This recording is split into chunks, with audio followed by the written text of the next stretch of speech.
Et en fait, on va tester plusieurs choses. Donc, ta manière de réfléchir, est-ce que tu es structuré? Donc, ça va être, par exemple, des études de cas peuvent aller vraiment au-delà du digital. Donc, tu n'as pas besoin d'avoir des connaissances très précises sur les produits Google. Dans les grandes lignes, ça suffit largement. C'est pas ça qu'on va tester, c'est ta manière de réfléchir et de structurer ta réponse. Google est l'une des entreprises les plus puissantes de ce monde. En 2021, par exemple, on estimait son chiffre d'affaires à plus de 350 000 € par minute. Et grâce à sa position dominante sur le marché, la société se permet d'offrir de nombreux avantages à ses salariés. Par exemple, saviez-vous qu'en cas de décès d'un de ses employés, Google s'engage à verser chaque mois la moitié de son salaire à son partenaire pendant 10 ans?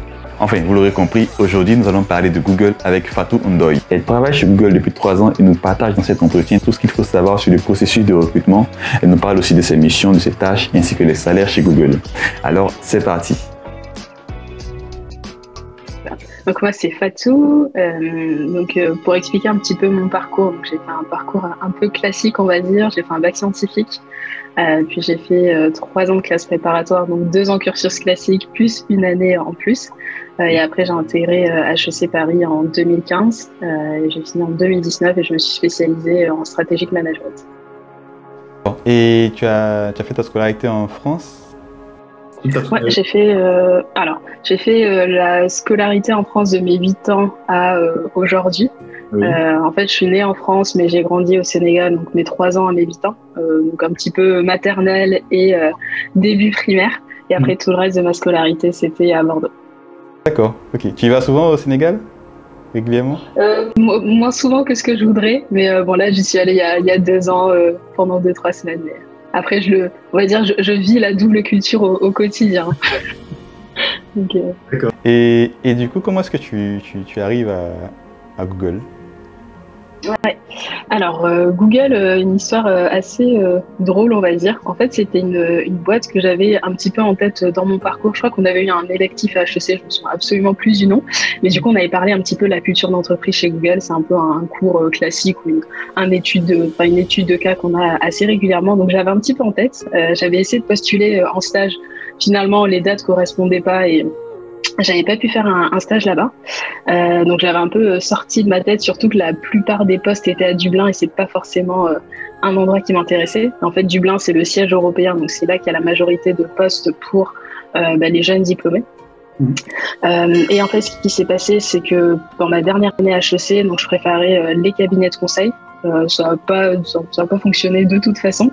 Et à ce moment-là, il y a une offre de stage de fin d'études qui est tombée sur le réseau HEC, à laquelle j'ai postulé. Et ça correspondait bien. C'était 6 mois dans une équipe commerciale, en plus de l'acquisition. Et du coup, j'ai commencé par un stage de fin d'études, donc chez Google, juste avant le Covid. Et puis après, une fois dans le stage à Dublin, j'ai pu rencontrer plusieurs personnes et là j'ai réintégré une équipe qui m'intéressait un petit peu plus, donc c'est entre sales et consulting, et c'est plus sur la croissance internationale du coup des entreprises, et là ça fait 2 ans et demi que je suis sur ce poste. D'accord, ok. Et... Un peu moins de 2 ans et demi. 2 ans, 3 mois. D'accord. Et comment ça se passe jusque-là? Pour l'instant, ça se passe bien. On va dire que le début est assez difficile quand même. Ça reste quand même un premier poste. C'est quand même une entreprise internationale, donc il faut, on va dire, adopter un petit peu tous les codes de l'entreprise, comment est-ce que tu collabores, etc. Donc je disais que le début n'était pas forcément facile, surtout que j'ai commencé à distance. Et là, ça fait toujours 2 ans que je suis à distance. Et après, au fur et à mesure... c'est ça? En 2020? Ouais, j'ai commencé en 2020. En plein pendant le Covid ou à quelle période en 2020? On était toujours dans le Covid, je commençais en juin 2020. On va dire, en France, ça correspondait à la période où on pouvait recommencer à sortir. Et est-ce que tu peux parler un peu de ta recherche de stage? C'était facile de trouver ton premier stage ou tu as un peu galéré? Comment ça s'est passé? Alors, ma première recherche de stage, j'avoue que j'ai un petit peu galéré. J'avais un peu anticipé la chose. Donc, ma première année HEC, j'avais essayé de faire un stage court qui était d'ailleurs non rémunéré dans une start-up. Donc, c'était de la prospection commerciale, c'était des partenariats pour une plateforme de cuisine. Donc, au moins, j'avais une ligne sur mon CV, donc ça aidait un petit peu quand même. Mais la recherche de stage a été assez difficile. Pour donner un ordre de grandeur, moi, j'ai trouvé mon stage en mai, alors qu'en moyenne... entre janvier et mars, juste avant l'année de césure, tout le monde avait son stage. Donc, c'est un peu partie des dernières. Et là, pareil, en fait, je m'étais un petit peu perdue dans le sens où j'avais postulé franchement à des filières qui me correspondaient pas du tout. Je postulais en M&A, enfin des choses vraiment incroyables. C'est un peu la pression du campus, je pense. Mais j'avais toujours un petit peu ces boîtes de la tech en tête. Et puis un jour, je me suis dit, bah, pourquoi pas Microsoft? Je sais même pas d'où m'est venue l'idée. Et du coup, j'ai postulé à Microsoft. C'est allé super vite. J'avais eu un entretien RH et 2 entretiens directement sur le site.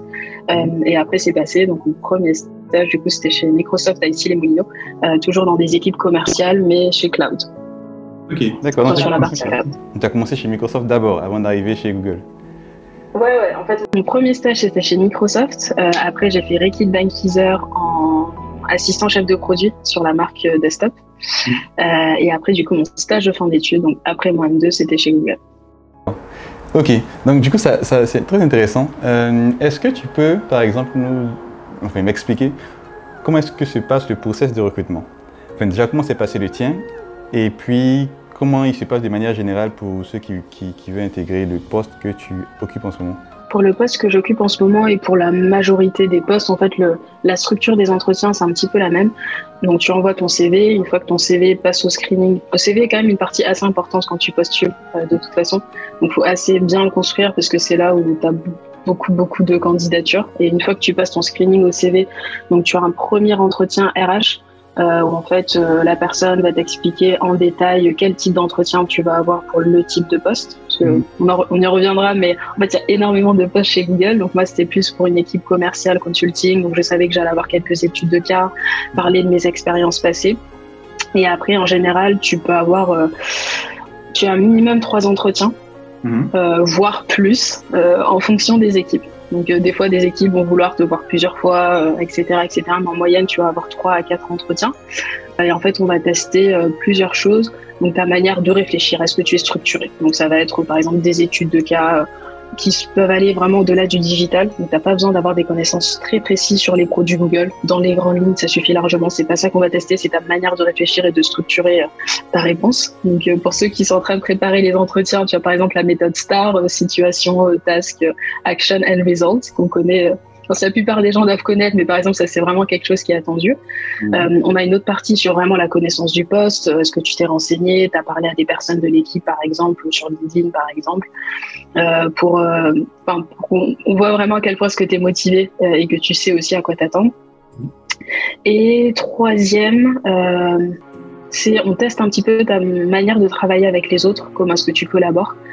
Et là, tu vas avoir soit des questions sur tes expériences passées, par exemple, comment est-ce que tu as aidé un collègue dans une situation difficile, comment est-ce que tu as réussi à influencer des personnes, etc. Et après, des mises en situation de ce que tu peux avoir dans ton poste. Et là, encore une fois, c'est vraiment la manière dont tu réponds de manière très construite qui va être testée. Okay. Et ce serait quoi le conseil que tu pourrais donner pour ceux qui veulent passer le screening? Déjà passé la première étape, parce que j'imagine que c'est là qu'il y a le maximum de refus. Ouais. Passer le screening, je pense qu'il y a 2 aspects. Déjà, si on a un peu une idée au moins de la branche dans laquelle on veut postuler, parce que ça peut être des équipes commerciales, ça peut être finance, ça peut être ingénierie, ça peut être la partie légale par exemple. Essayer de cibler 2-3 postes, et là encore une fois contacter par exemple des personnes sur LinkedIn. Il y a des événements qui sont organisés, et l'idée encore une fois c'est pas essayer de postuler à tous les postes chez Google juste pour rentrer chez Google, et vraiment cibler, parce que de toute façon ça se verra dans ton track record, on va dire en interne. Si tu postules à des postes qui n'ont rien à voir les uns avec les autres, je pense que tu auras moins de chance de passer au screening. Donc déjà essayer de cibler au moins des familles de postes, et après orienter son CV, le construire en fonction de ça, c'est-à-dire dans les expériences. Du coup, essayer de mettre en avant celles qui sont les plus pertinentes par rapport au poste. Donc moi, par exemple, j'avais fait, comme je disais, un stage en marketing. Du coup, je mettais en avant la partie analytique ou vraiment construction d'insight, etc. Parce que j'en avais besoin pour mon poste. Et après, dans la manière dont on décrit des expériences, encore une fois, c'est toujours la méthode STAR dont je parlais, vraiment la situation, ce qu'on a mis en place réellement, toujours utiliser les verbes d'action. Est-ce que tu as collaboré, est-ce que tu as construit, et l'impact que ça a eu. Ça peut être chiffré ou qualitatif. Vraiment toujours avoir en tête cette structure. Parce qu'en fait, quand les RH vont screener notre CV, ça va être principalement les verbes d'action qu'on va regarder et l'impact. Et est-ce que l'expérience globale est cohérente avec le type de poste. sachant qu'on ne demande pas à ce que toutes les expériences matchent à 100% avec le poste, mais c'est vraiment les skills transférables qui vont être importants. D'accord. Ok. Là, je pense que c'est good. Donc là, on a fait le screening. Une fois que tu passes le screening à l'entretien, donc tu as déjà donné des conseils sur l'entretien, comment le réussir. Et maintenant, une fois qu'on est rentré, comment est-ce que tu décris l'environnement chez Google? Parce qu'on veut bien savoir comment ça se passe là-bas. et en quoi c'est différent de l'environnement dans les autres entreprises dans lesquelles tu as pu passer avant de rejoindre Google? Déjà, pour commencer, je pense qu'il y a un dénominateur commun sur un petit peu les entreprises de la tech. Tu vois, la manière dont on collabore, la manière dont on travaille, parce que ça reste des boîtes de la Silicon Valley la plupart du temps. Donc, tout ce qui est collaboration, comment est-ce que tu es productif, par exemple, dans la manière dont tu travailles, tu vas juste te concentrer sur ce qui ajoute de la valeur. Donc, par exemple, quand tu vas dans un meeting, il faut avoir un agenda, sinon on va pas l'accepter. Donc ça, c'est juste un petit peu de manière générale. Et plus concrètement, je dirais que ce qui est différent chez Google, c'est vraiment la culture d'entreprise. Tu as vraiment tout cet aspect lié à la bienveillance, au respect, à la collaboration. Le fait d'être très ouvert, tu vois, les informations circulent assez facilement. Tu peux prendre un café avec une personne qui a un niveau beaucoup plus élevé que toi, si bien sûr tu as quelque chose d'intéressant à apporter dans la discussion, mais tu vois, c'est très ouvert. Et toutes les propositions que tu vas avoir vont par exemple être entendues, tu peux être très proactif, et ça, ce sera vraiment valorisé. Et l'autre aspect, je pense, que j'adore chez Google, c'est l'idée, c'est vraiment de se développer. Et tout va être mis en place pour t'aider à te développer professionnellement. Donc, tu peux avoir des coachs, tu vas avoir des formations qui peuvent être payées en partie par l'entreprise. Tu vas avoir très régulièrement des conversations avec ton manager ou le manager de ton manager, justement, sur ton évolution professionnelle, pas seulement au niveau de ton travail quotidien, tu vois, les projets que tu peux prendre, mais comment sur le long terme est-ce que tu peux penser ta carrière. Donc moi, c'est vraiment cet aspect-là qui est assez génial, surtout quand tu es jeune diplômé, parce qu'en fait, tu as plein de ressources qui te permettent de développer au-delà juste de faire tes tâches et tes chiffres.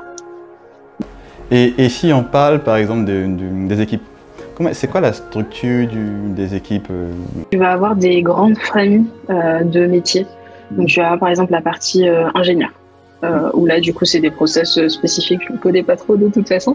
Mais du coup, tu vas quand même avoir toujours la même structure. Tu vas avoir donc les grandes familles, que ce soit ingénieur, marketing, commercial, légal, finance, par exemple, toutes les équipes support. Mais après, ça va toujours être organisé de la même manière. Donc, tu as en général ton équipe. Soit toi, tu as un rôle qui est individuel. Donc moi par exemple, mon objectif c'est de travailler avec une vingtaine de clients à l'international. Mais du coup, c'est moi qui vais gérer mon. Tu as d'autres équipes où c'est 2 ou 3 personnes qui vont collaborer ensemble pour avoir un objectif commun. Après, en général, tu as bien sûr un manager et après, ça va être très vertical. Et après, tu peux avoir des équipes aussi transverses qui vont travailler sur des projets spécifiques. C'est par exemple quelque chose que je fais moi en dehors de mon travail quotidien en international, où là, je collabore avec plein d'autres personnes, que ce soit de la stratégie, de la finance, pour développer un nouveau projet. Mais ça va pas être. Alors, je sais pas si ta question tourne un petit peu sur la manière agile de travailler, tu sais, alors, pas vraiment. Ça reste quand même une multinationale, donc on est encore très très structuré. Donc, après, bien sûr, tu peux collaborer avec plein d'équipes, mais ça reste quand même très structuré et assez verticalisé. Tu commences chez Google. Est-ce que tu commences obligatoirement en Finlande ou tu commences à Paris? En fait, comment le choix du bureau de départ est défini? Ça dépend de pas mal de choses. Ça dépend de la famille de métiers déjà dans laquelle tu veux travailler. En fait, le siège européen est à Dublin, du coup, en Irlande. Et en fait, c'est, comme je disais, le siège européen, tu vas avoir principalement des fonctions commerciales. Et après, en Europe, tu vas avoir par exemple un bureau à Paris, un bureau à Madrid, et tu vas avoir en général des équipes qui sont un peu plus seniors. Donc en fait, ça va dépendre du type de poste, de la famille de poste, ça va dépendre aussi de ton niveau de seniorité. Parce qu'en fait, au siège européen, tu vas avoir une population qui est beaucoup plus jeune diplômée en général. Dans les villes européennes, ça va être un peu plus senior, minimum 5 ans d'expérience en moyenne, voire plus sur certains postes. Et après, bien sûr, tu as les États-Unis, l'Amérique du Nord, tu as l'Amérique latine, tu as l'Asie. Et là, ça va être... aux États-Unis, c'est la maison mère. Donc, encore une fois, tu vas par exemple avoir la majorité des ingénieurs qui vont être situés aux États-Unis et d'autres équipes qui sont un peu plus stratégiques qui vont être basées aux États-Unis. En Asie aussi, ça peut être le cas. Donc, ça dépend vraiment du métier, de ton niveau de seniorité et bien sûr de là où tu veux vivre. Par exemple, au bureau, enfin aux States, je sais que si on sort un peu du cadre très professionnel, hein, les repas sont gratuits, tu vois. Je sais qu'il y a des vélos qui sont mis à disposition pour que les gens puissent pédaler un peu partout. Est-ce que c'est le cas au bureau européen ou là-bas c'est plus old school? Non. Alors, en fait, dans tous les bureaux, tu as la même chose, c'est structuré de la même manière. Donc, tu vas toujours avoir, par exemple, les salles de sport, les espaces de détente, de collaboration. La nourriture est gratuite dans tous les bureaux. Que ce soit petit-déj, le déjeuner, repas du soir dans certains bureaux. C'est pas forcément le cas, par exemple, à Paris, mais à Dublin, par exemple, c'est le cas. Bon, après, il faut accepter de vivre, entre guillemets, au bureau. Mais en tout cas, tu as les repas gratuits, tu as plein d'autres services, tu as des massages, par exemple, sur place, tu peux te faire les ongles. À Dublin, on a une piscine. Encore une fois, tout est fait pour que tu te sentes bien. Et qu'après tu travailles bien aussi. Donc comme je disais, il y a un accent très prononcé sur la productivité. Il faut savoir que toi, si tu décides par exemple de faire une pause dans la journée pour faire un massage, c'est qu'en fait tu vois t'en as besoin pour après continuer à travailler et être plus productif. L'idée c'est pas Disneyland, hein. On travaille beaucoup, mais tu as quand même cet environnement qui permet aussi d'être bien aussi au travail, et c'est ce qui fait que tu restes aussi plus longtemps ou pas dans l'entreprise.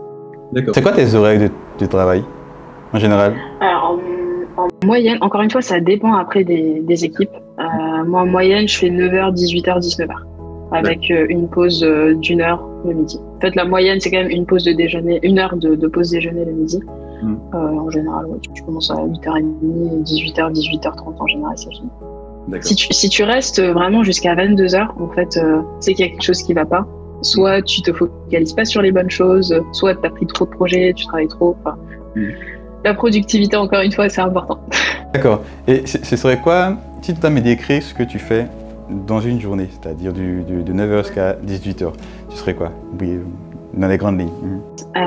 Alors moi, du coup, dans mon travail, c'est vrai que je ne l'ai pas trop décrit, mais du coup, j'accompagne un peu des clients dans leur stratégie d'expansion internationale. Donc en fait, tu as une partie analytique, puis tu as tes présentations aux clients. Donc en général, ce que j'ai, c'est que je vais avoir des blocs dans mon calendrier pour faire de l'analyse. Tu vas travailler sur Excel, sortir des datas pour mes clients.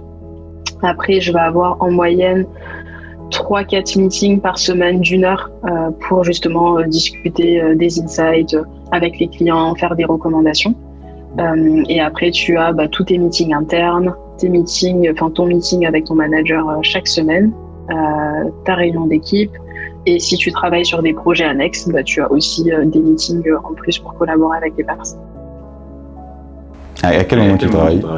Tu fais plein de meetings là. Alors moi, du coup, j'ai même pas beaucoup de meetings. En fait, je te dis, quand je dis des blocs d'analyse, ça peut être des fois juste une journée où, en fait, tu vois, en moyenne de 9h à midi tous les matins, je fais des blocs d'analyse. Après, ça dépend vraiment des semaines. Et quand je te dis des meetings internes, en fait, j'ai un meeting avec mon manager d'une demi-heure, j'ai ma réunion d'équipe qui dure une demi-heure, enfin, qui dure 1h30. Il y a plusieurs niveaux dans l'équipe.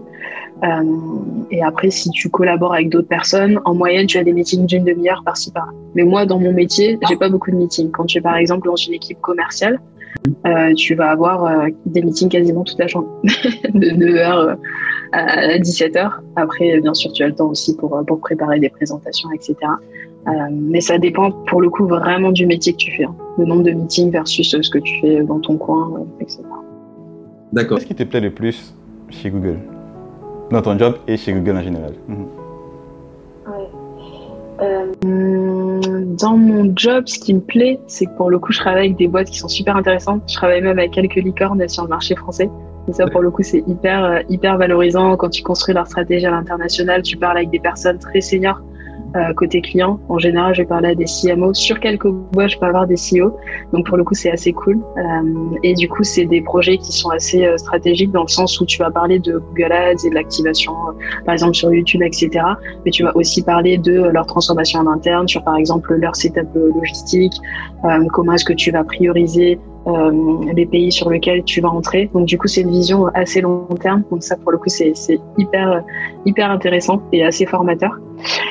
Et après, chez Google, clairement, la culture d'entreprise, je pense pas qu'on puisse trouver une culture équivalente sur autant de points dans d'autres secteurs, même s'il y a beaucoup de points qui se recoupent avec les boîtes de la tech, mais clairement la culture avec un accent très particulier sur le développement personnel, le développement professionnel, tout ce qui est vraiment autour de la bienveillance et du bien-être pour que tu tournes bien au travail et que tu as un travail aussi de qualité, les personnes aussi que tu rencontres. En fait, notamment quand tu es jeune diplômé, commencer à Dublin, ça permet de se faire un réseau assez incroyable. C'est très, très, très international.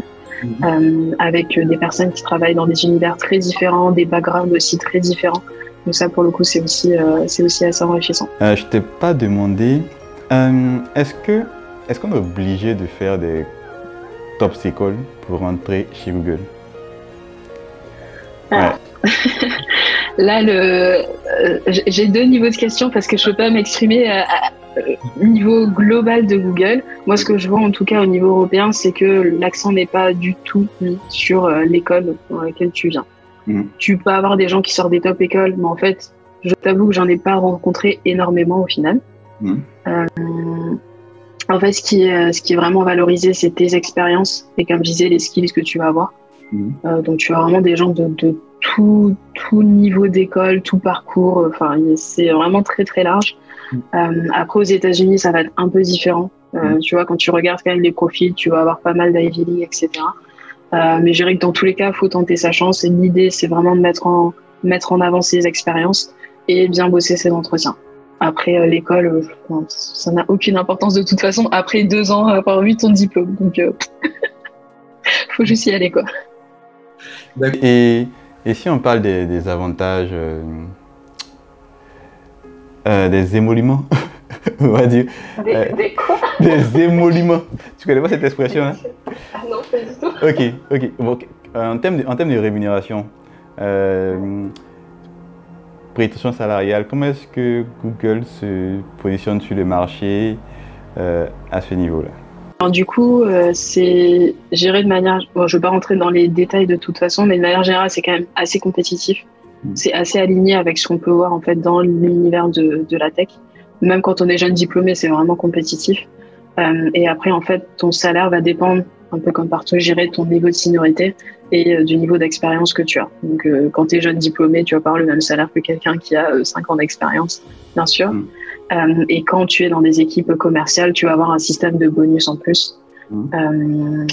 Et dernière chose, c'est qu'en général, tu vas avoir tous les employés qui vont avoir accès du coup à de l'equity. Donc ça, tu vois, c'est aussi un avantage en plus. Et de toute façon, tous les détails, enfin la plupart des détails dont j'ai parlé sont sur le site Google Carrière, si vous voulez aller voir de toute façon. Il y a pas mal de choses sur le sujet sur Internet. Pour les recrutements, est-ce que tu as des ressources pour les entretiens que tu peux nous recommander? En fait, c'est clairement le site Google Carrière. Enfin, déjà, c'est la première de toute façon source où tu as, vous allez avoir tous les postes, tous les types de postes auxquels vous voulez postuler. Il y a pas mal de ressources aussi pour les jeunes diplômés. Il y a des programmes, par exemple, type Bold, qui permettent de faire une immersion, par exemple, dans les bureaux de Google et travailler aussi sur quelques projets. Donc déjà, il y a pas mal de ressources.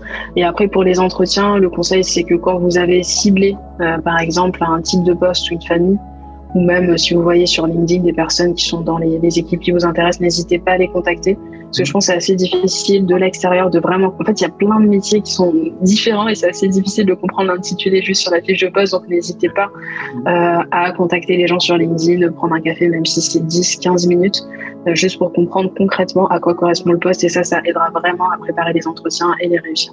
Donc, je retiens qu'il y a à la fois le site carrière et puis principalement discuter avec des professionnels déjà qui bossent, des salariés de Google. Et c'est suffisant? Je sais pas s'il y a une manière de rentrer chez Google. Après, moi, je t'avoue que j'avais regardé absolument toutes les vidéos YouTube sur comment préparer les entretiens. Après, il y a énormément de ressources sur Internet, de toute façon, sur le type de questions qu'on peut avoir. Mais le truc, c'est que les entretiens restent quand même assez spécifiques à la famille de métier, au type de poste. Tu vois, s'il n'y a pas de... À part sur la manière de collaborer, etc., où là, c'est vraiment transférable. Des fois, il y a il y a des choses qui sont quand même spécifiques au poste. Et donc là, tu vois, je peux pas m'exprimer pour tous les entretiens. Mais il y a plein de ressources sur Internet. Moi, j'ai fouillé partout toute l'histoire de Google et compagnie pour être sûr que je n'oubliais rien. Et puis après, bon, prendre ces expériences aussi et les valoriser. D'accord. Et du coup, est-ce que tu as l'occasion de faire des activités en dehors du travail, par exemple? Si oui, lesquelles? Oui, bien sûr. Alors, moi, j'adore énormément Enfin, je fais plusieurs choses, mais c'est des familles différentes. Donc, je fais du sport. J'essaie, en tout cas, d'en faire plus en plus. Mais j'ai fait de la danse pendant pas mal d'années. Là, pendant la période du Covid et depuis le début du poste, je suis mis à la danse latino et reggae dancehall. Donc, ça, c'est un petit peu ma soupape de décompression pendant les confinements à répétition. Après, j'aime énormément les podcasts. J'en écoute énormément. Juste pour vous donner un exemple, deux de mes podcasts préférés, donc, qui s'appellent In Power, de My Better Self, si vous cherchez sur Internet, et un autre de Pauline Legnaud, qui est fondatrice de la marque Genio. J'ai pas de contrat sponsorisé avec elle, mais c'est juste l'un de mes podcasts préférés. Et je me suis mise très récemment à la randonnée. Donc, je pense que j'en ferai de plus en plus. J'ai fait 4 jours dans les vols, c'était assez difficile, mais c'était cool. Donc, ce sera un petit peu mon objectif pour les mois à venir, c'est de m'y mettre un petit peu plus. Et on va finir sur une citation. Toi, par exemple, quelles sont les citations qui te motivent le plus dans la vie? Alors, j'ai plein de citations, mais du coup, j'en ai gardé qu'une seule.